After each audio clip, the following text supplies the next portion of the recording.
Hello, and welcome to our Q&A for the short film, The Water Walker. My name is Joanne Parsont. I am the Director of Education for the California Film Institute. My pronouns are she, her. I am a white 50-something woman with round, dark-rimmed glasses and a short, light brown curly hair. I'm wearing a black t-shirt and a burgundy cardigan, and I am sitting in a home office with a bookshelf on one side of me and a printer and a vase of lilacs on the other. It is my great pleasure to welcome our two guests from this film. First, director James Burns. You want to do a quick introduction? Hi, everyone. I'm James Burns, director of the film The Water Walker. Awesome. And of course, our amazing film subject, Autumn Peltier. Bonjour, my name is Autumn Peltier. I'm 16 years old. I'm an environmental activist and water activist, and I'm the Chief Water Commissioner for Anishinaabe Nation. Thank you both so much for being here, and thank you as well to Stella, our ASL interpreter, for joining us as well. So, James, just to start out, can you tell us how you met Autumn and why you decided to make a film about her? Yeah, so first I should start by saying that really this film was brought to us by Seeing Red, Six Nations, which is an Indigenous production company out of Canada. And one of the co-founders, Stevie Salas, who's not here to join us today, is the one that actually introduced me to Autumn. Both Stevie and I have done some previous work together, and you know, he works with another nonprofit called Sawyer Water, who helps install clean water installations in communities that need clean water. And that's how he heard about Autumn. And, you know, he just knew at the time that there was something special about her, and, you know, came to me and asked me if I wanted to be involved. And, you know, of course, like me being a, you know, white man from, you know, New York City, you know, I had to question, like, am I the right person to tell this story? And, you know, Steve and I talked a lot about that. And after getting to know Autumn and her mom, you know, we became sort of like family. And really the story, there's some cultural relevance, but it's really about Autumn and her voice and her journey, you know, from Ottawa to New York City, and just really her powerful message. I think it's amazing that a lot of youth today are able to kind of stand up to the adults that have been ruining the planet for too long, and stand up and say, hey, this is our future too. So really that I was compelled and drawn to this film because of the strength of Autumn and her voice. Yeah, thank you for that. So Autumn, can you tell us how you became an activist at such a young age, and how your Aunt Josephine knew that you were the one to follow in her footsteps? Well, I started doing my work when I was 8 years old, and like you mentioned, my Auntie Josephine, she is my biggest inspiration and my biggest mentor. And so pretty much how I got started was I was attending a water ceremony in a First Nations community, and I ended up having to use the washroom.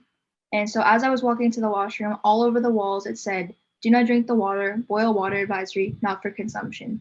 Me being 8 years old, I have no idea what this means. I don't know what a boil water advisory is. I don't know any of this. So I asked my mom, what does all of this mean? And she explains to me that this community has been on a boil water advisory for over 20 years.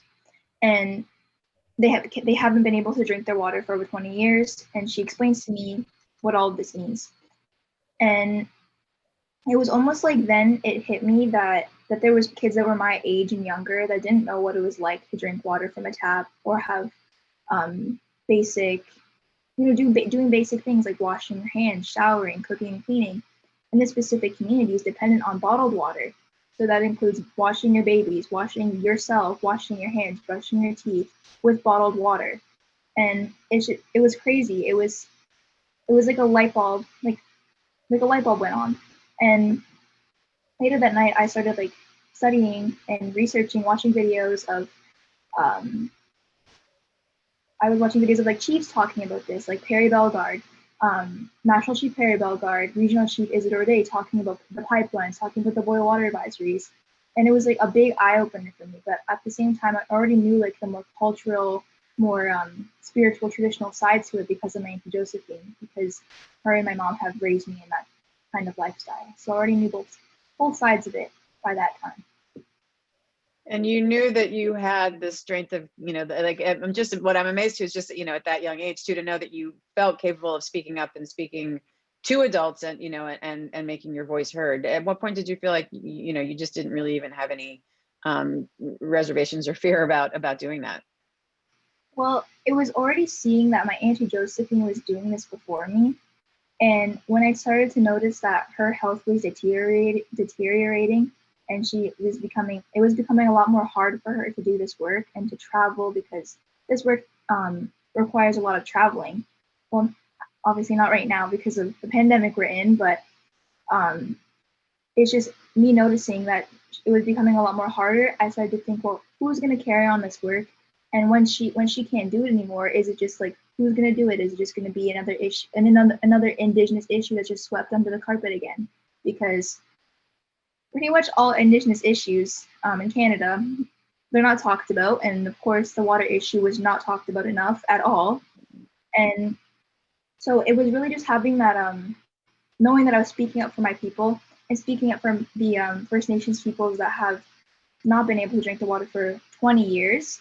That's what was really my push. And that was really my my push. So we see you in the film speaking with the Canadian Prime Minister. You mentioned that it was your second trip to the United Nations. How did you first end up on the national and international stage as a representative of First Nations communities? I mean, that's a pretty big leap. That was amazing.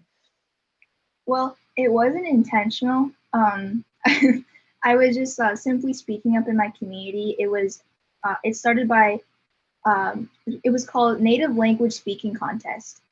And I decided to write my speech about the environment and water, and it was all speaking in my language, Ojibwe. And I got noticed for that, and I was invited to the Children's Climate Conference in Södertälje, Sweden. And I was 10 years old when that happened, and that was my first time traveling. It was my first time on a plane, traveling overseas.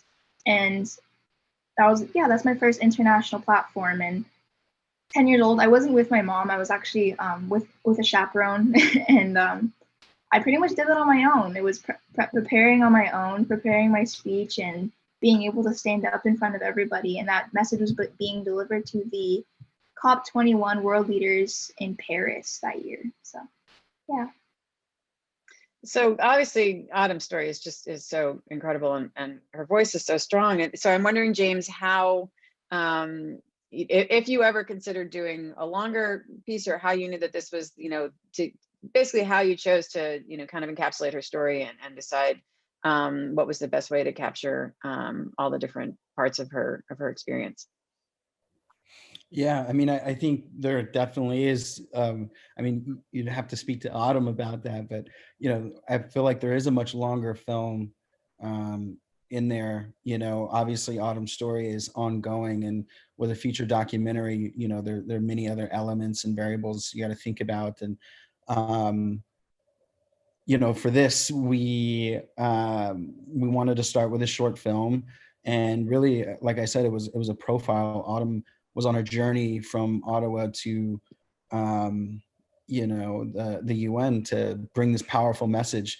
And it was just that journey that we've, wanted to document. And, the animation format was sort of inspired by, actually, like one of my favorite children's books, which is The Little Prince. For those that don't know, it's about, a young child who, basically gives all the wisdom back to the adults. And to me, that's very much like Autumn's story.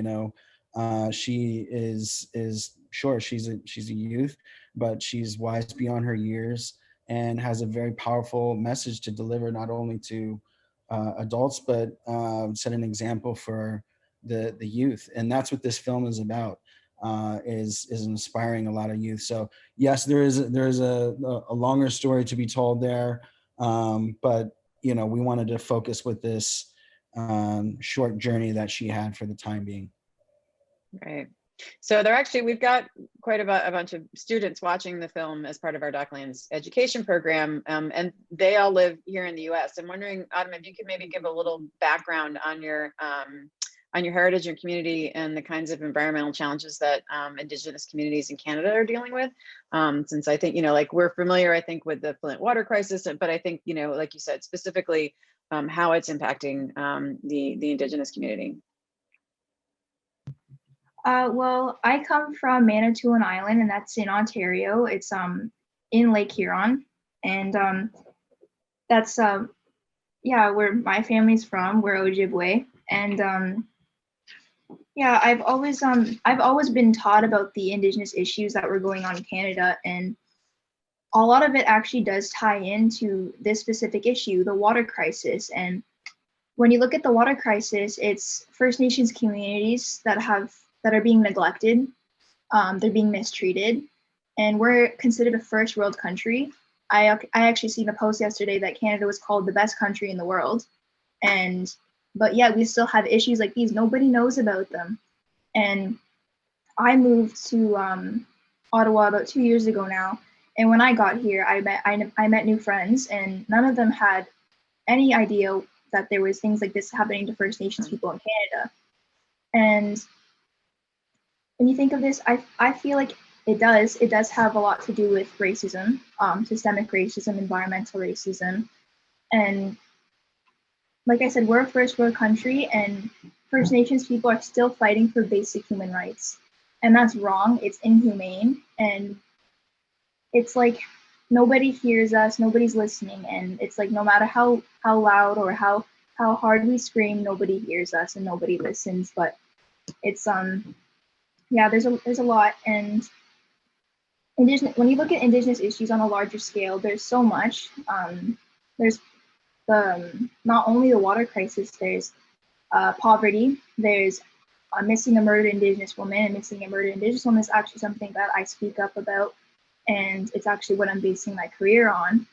And yeah, there's so much, and it's all issues that are just swept under the table, and that's why I chose to speak up, and that's why I chose to use my voice, because we don't deserve this, especially in the country that we originate from. It's wrong, and it's mainly because a lot of our communities are remote communities, the ones that are on boil water advisories.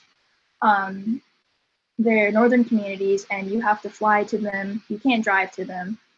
And I feel like that's why, like, it's because they're so isolated. I feel like that's why people don't talk about it, or people don't know about it. And it's also because the government controls the funding, and that's where the issue is when it comes to funding. Like, you ask them, you can talk to them about this, but they're always going to talk about, we don't have the funding. And I feel like that's the issue. And yeah, that's pretty much the only, like, that's the barriers when it comes to funding, when it comes to solving these issues. So you talk a little bit about, you know, those challenges and the environmental racism, and you know, I was really moved in the film when you get pretty emotional when you talk about your experience with bullying. And I can understand, you know, some of the jealousy some kids might have around your national prominence, or, you know, the celebrity you were getting, but I admit I was a little surprised that they would be so hostile to you when you were out speaking to protect their interests and their land and their health. And so I'm wondering if how much of that also might have a racist element to it, but just also if the situation has improved at all as you've gotten a little older, and if your peers have a better understanding and respect for what you're trying to accomplish, and if the rising youth climate movement has helped change their perspective at all. This is definitely something that makes my work a little bit hard for me, a little bit tough for me. No, it hasn't slowed down. It's consistent, but it's definitely something that's starting to not bother me as much. It's something that I feel like I'm becoming stronger from it. Because it's my Auntie Josephine, actually, before she passed away, I went and I was with her before she passed away, and before she went, she wanted to talk to me and my mom, and she told me that that people are going to try to stop you, but you need to remember why you're doing this work. And that was a part of it, a part of what she said, and that's what keeps me going, and that's what doesn't stop me, because me as a mentor, I'm a mentor to young kids, I'm a mentor to many people, and what kind of mentor would I be? What kind of leader would I be if I gave up and let people get to me? So yeah, it's definitely something that's very difficult when in my work. It's something that's always happens to me, but yeah, I don't let it stop me. It's very impressive. Can you maybe talk a little bit about what your activism looks like on a day-to-day basis, and how you balance that with school and your normal life as a teenager?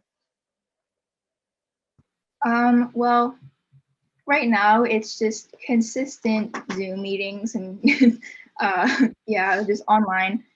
And I've already done 2 today, and my week, it just every day I have one. And I think honestly it's pretty beneficial because I don't have to travel. I just get to join the Zoom meeting and I'm talking for an hour or 2, and so it's pretty easy. But it's definitely something that's gotten a little hard to get used to, because at times I don't feel like my message is as strong, I guess. But it's definitely something that I've gotten used to over time, because it's been over a year now, so of doing this, and fitting it with school.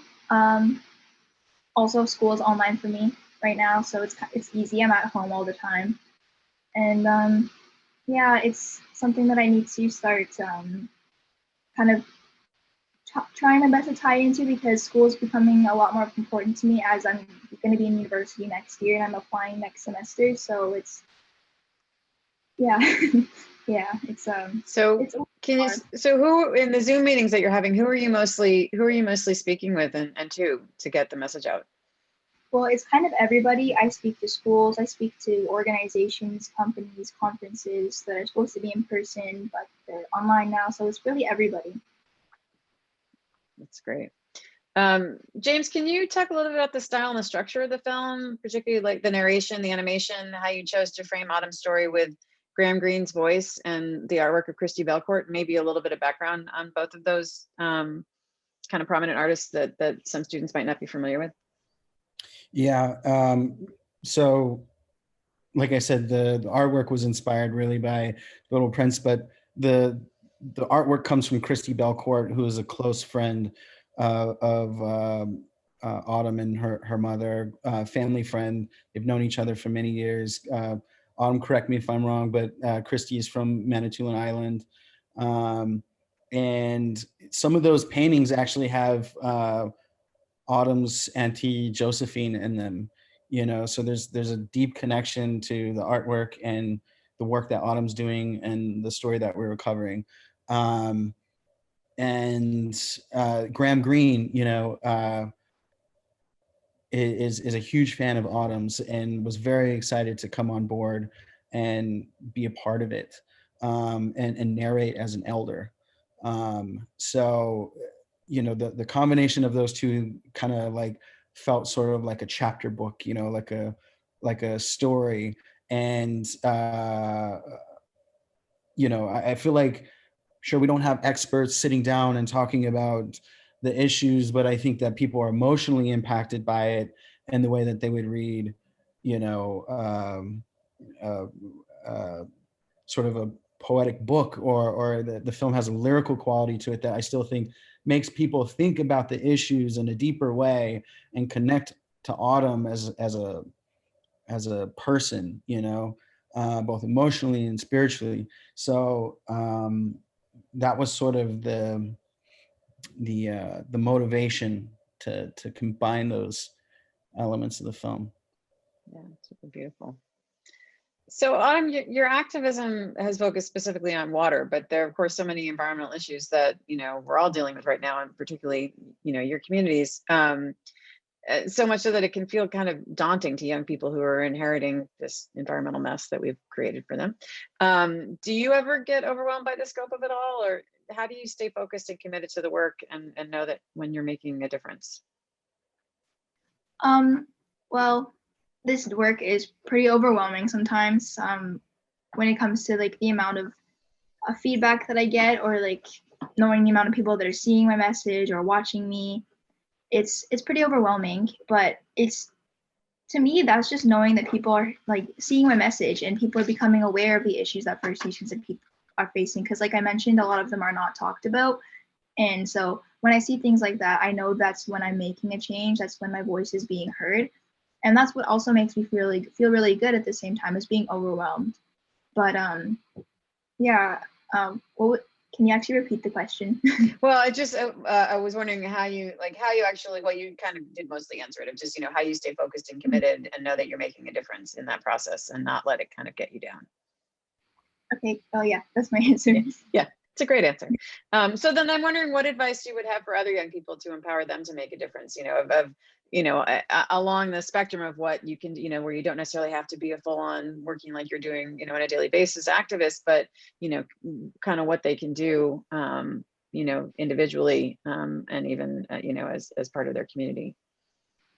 Well, I actually enjoy talking to youth the most, because I find that getting your message to the youth is really important, because I find that when the message is coming from youth, that it's so much more stronger, because generally you wouldn't think that a child would be speaking up or a young person would be speaking up on issues like this. And I like to say that's when you know something is wrong or you're doing something wrong, because no child should have to be speaking about political issues or against politicians or government things, or things that we generally shouldn't have to be worrying about. And so that's when you know something is wrong, and that's when you know you need to do something. And so, yeah, that's why I find that it's so much more stronger coming from a youth, and that's why I mentor, I push for them to use their voices and share their ideas, sharing their opinions, their questions, their concerns. And when it comes to contributing, it's as easy as just writing a letter. I've written letters to the Prime Minister, ministers, members of Parliament, the Queen, and I've gotten responses from all, actually. And I really don't think it matters who it is. It's just, write your message, write a letter. And also just helping spread awareness on social media. It's also super easy to do that. Or just, when you're walking by the water, or, you pick up the trash, because there's always garbage, there's always plastic, and recycling, reusing, and that's also part of just easily contributing. I'm curious what your response from the Queen looked like. Well, it's not the response that I would necessarily want, but I wrote to her about like the issues that, of course, First Nations people are facing in Canada, and she really just told me to talk to my local minister about it. But she responded. I guess that's something. So I'm wondering, what would each of you most like viewers to take away from this film? I think my message would be to mentor the youth, because, like I said, that's very important. So mentoring the youth, helping the youth use their voices and stand up, is really my main message, and that anybody can do this work, because me doing this work was not intentional. It just kind of happened. So you never know how far just simply standing up and using your voice is going to bring you, and just helping spread awareness, because water does not discriminate. We're all human. We all deserve the basic human right. We all deserve water, and no matter how rich or poor we are, what color our skin is, we all deserve water. So again, like, we're all in this together. This is a movement that we all need to be a part of. It doesn't take one person. I can't do this alone. So just kind of helping me, and helping spread awareness, and because this is all of our future. So I think that's my message I would like everybody to have. James, how about you? Yeah, I think my goal and mission with this is to really just keep connecting the audience to Autumn, because the message there is so clear, and there's no one who can tell it better than her. So it's all about just connecting more people to her message. So Autumn, if students who are watching wanted to reach out to you or follow you, like, what's the best way for them to kind of stay connected to the work that you're doing and follow your work or support it? To get a hold of me, Instagram and email, and I'm pretty sure my email is in my Instagram bio, and that's probably the best way you can get a hold of me. But in terms of like following my work, also my Instagram and Facebook. Great, great. Well, thank you so much for all of your incredible work, Autumn. It really is super inspiring, and we are all grateful that there's, you know, young activists like you who are out there doing that work. And thank you, James, for the beautiful film that brought that to light. So it's been a pleasure talking to you both. Absolutely. It's been an honor. Thank you. Thanks, you guys. Take care.